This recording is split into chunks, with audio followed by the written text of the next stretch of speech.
3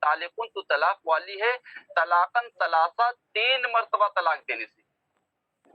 طلاق وہ منا تطلیق لیتے کہ نہیں، فعال کے وزن پر آتا ہے نا، کیا نام ہے، تفعیل کے باب تفعیل کے وزن میں سے ہے کہ نہیں، فعال جیسے سلام ہے، سلم یسلم، کلام ہے، کلم یکلم، ہے کہ نہیں، تو طلاق بھی تو ہے، سمجھ میں آئی، طلق یطلق، سمجھ میں آئی۔ جی تو وہ عدد جو اس سے مقترن ہوتا ہے، یہ مصدر محذوف کی صفت ہے، اس کا معنی ہوتا ہے طلاقاً ثلاثہ، یعنی جب اس نے کہا انت طالقن طلاقاً ہے نا ثلاثاً، تو اس کا مطلب یہ ہوتا ہے کہ انت طالقن طلاقاً ثلاثہ، سمجھ میں آئی؟ یہ تعلق کے اندر پوشیدہ طلاق کی ثلاثاً یہ تفسیر نہیں بیان کر رہا ہے، بلکہ مصدر محذوف کی صفت ہے، اس کی تفسیر بیان کر رہا ہے۔ یہاں پر ایک مصدر کو ہم محذوف مانتے ہیں، سمجھ میں آئی؟ اس طلاق کے ابہام کو دور نہیں کر رہا ہے، جو طلاق کیا ہے تعلق میں پوشیدہ، وہ طلاق تو عورت کی صفت بن کر کے آیا ہے، بلکہ اس طلاق کے اضمار کو، ابہام کو دور کر رہا ہے جو یہاں پر محذوف ہے، اور وہ محذوف کون ہے؟ طلاقاً، ہے کہ نہیں، طلاقاً ثلاثہ۔ اب اس کو ایک مثال کے ذریعے سمجھا رہے ہیں، جیسے کہ آپ کسی سے کہیں اعطیتہ جزیلا، کہ میں نے اسے ڈھیر ساری چیزیں دی، بہت دیا، ہے کہ نہیں، تو اس کا مطلب کیا ہوتا ہے؟ ایتاء جزیلا۔ یہاں پر ایک مصدر محذوف مانتے ہیں نا، کہ اعطیتہ ہی سے کام چل جاتا ہے، کہ جزیلا نے اعطیتہ کے اندر جو ایتا کا معنی پایا جاتا ہے، جہاں پر ہوگا فعل تو وہاں پر مصدر ہو گئی آتا یوتی، ہے کہ نہیں، تو ایتا کے اعطیتہ کے اندر جو فعل ہے نا، جو مصدر پایا جا رہا ہے، مصدری معنی پایا جا رہا ہے، جزیلاً اسی کی تفسیر بیان کر رہا ہے، ایسا کوئی کہتا ہے نہیں نا، بلکہ جزیلاً کے لیے کیا کرتے ہو آپ؟ ایک موصوف مقدر مانتے ہو جس کی یہ صفت بن رہا ہے کہ نہیں، اور وہ موصوف کس کو مانتے ہو؟ ایتا، ہے کہ نہیں، مانتے ہیں کہ نہیں مانتے ہیں؟ تو ایسے یہاں پر بھی مانا گیا ہے، چاہے وہ طلقتو کہے یا انت طالقن کہے، ٹھیک ہے، جس طریقے سے کیا ہے یہ مصدر کے لیے کیا ہے، یہ فعل کے لیے مصدر ہوتا ہے، اسے اس میں فعل کے لیے بھی ہے کہ نہیں، شبہ فعل کے لیے بھی ہے کہ نہیں، تو وہی کہہ رہے ہیں والعدد الذی یقترن به نعت لمصدر محذوف معناه طلاقا ثلاثا كقولك اعطیتہ جزیلا اے ایتاء جزیلا، اور وہ عدد جو ہے نا اس سے یعنی طالق سے مل رہا ہے، وہ مصدر محذوف کی صفت ہے، اس کا معنی ہے طلاقا ثلاثہ، ہے کہ نہیں، جیسے کہ آپ کا کہنا میں نے اسے ڈھیر سارا دیا، یعنی کہ ایتاء جزیلا کے معنی میں رکھتے ہیں، یعنی یہاں پر بھی جس طریقے سے آپ مصدر کو محذوف مان رہے ہیں ایسے یہاں پر بھی مانیں گے، ٹھیک ہے، بات سمجھ میں آئی؟ تو اس کا مطلب یہ ہے کہ تعلق کے اندر ابہام نہیں تھا کہ ثلاثن نے آ کر کے تفسیر بیان کر دی ہے، تو تعلق کے اندر چونکہ اس کا احتمال تھا اس لیے 3 کی نیت کرنی صحیح ہو جائے گی اس کی، نہیں، بلکہ یہ ثلاثن تفسیر کسی اور چیز کی بیان کر رہا ہے، محذوف ہے وہاں وہ یہاں پر، سمجھ آئی؟ تو جس سے طلاق پڑ رہی ہے جب وہ خود محذوف ہے، سمجھ میں آئی، وہ خود ابھی مذکور نہیں ہے، تو پھر اس کے اندر کیا ہے 3 کی نیت کرنا کیسے صحیح ہو سکتا؟ یہ تو ایسے ہی ہو گیا، کسی نے کہہ دیا کہ میں نے بولے کہ کسی نے ہے نا اپنی بیوی سے اگر کہہ دیا کہ تم مطلقہ ہو گئی، تم مغلظہ ہو گئی، بولے کیسے، میں نے تجھے دل میں ہی طلاق دے دی، 3 طلاق دے دی، تو دل میں طلاق دینے سے طلاق واقع ہوتی ہے، سوچنے سے، ہاں، دل میں طلاق دینے سے طلاق پڑتی ہے بنی، میں نے کہا تھا نا جہاں کہیں بھی دینے، بولنے، کہنے وغیرہ کے الفاظ ہیں جہاں پر ہے نا شریعت کی باب میں، تو وہاں جب تک کہ الفاظ کی ادائیگی نہیں ہوگی، وہ گونگا ہو اس کا مسئلہ الگ ہے، وہ بھی مسئلہ آ رہا ہے کہ نہیں، ہے کہ نہیں، اچھا وہ تو مسئلہ گزر گیا، لیکن کیا آئندہ آئے گا، لیکن آپ لوگوں کے سامنے نہیں آئے گا نا، تو بہرحال اس کے اور بھی مسائل ہیں، لیکن یہاں پر جو ہے، یہاں پر وہ تو بولتا آدمی ہے نا، تو جب تک کہ وہ بولے گا نہیں، الفاظ اپنے منہ سے نکالے گا نہیں، تب تک طلاق واقع ہونے کی نہیں، سمجھ میں آئی؟ حضرت اگر کوئی شخص گونگا ہو تو گونگا تو اشارے سے بھی، ارے اس سے پہلے مسئلہ گزرنا نا، اشارے سے طلاق واقع کر سکتا ہے وہ، لیکن کب ہے؟ جبکہ لکھنا نہ جانتا ہو، لیکن اگر لکھنا جانتا ہے تو لکھنے کے ذریعے ہی طلاق پڑے گی، سمجھ میں آئی؟ لکھ کر کے اگر طلاق دے گا تب طلاق واقع ہوگی، کیونکہ اب کیا ہو گیا، یہ اس کے اندر کیا ہو گیا، ایک گنا شبہ ہو گیا. شبہ سے طلاق واقع نہیں ہوتی ہے. اگر کسی کو شبہ ہو گیا کہ میں نے اپنی بیوی کو طلاق دی ہے یا نہیں دی ہے تو طلاق واقع نہیں. سمجھے؟ کبھی کبھی ہوتا ہے نا، کچھ ہوتے ہیں شکی طلاق دی ہے یا نہیں دی ہے. ہاں ہوتے نا شک مزاج کو نہیں دی ہے، دی ہے کہ نہیں دی ہے. سمجھے؟ اچھا چلیے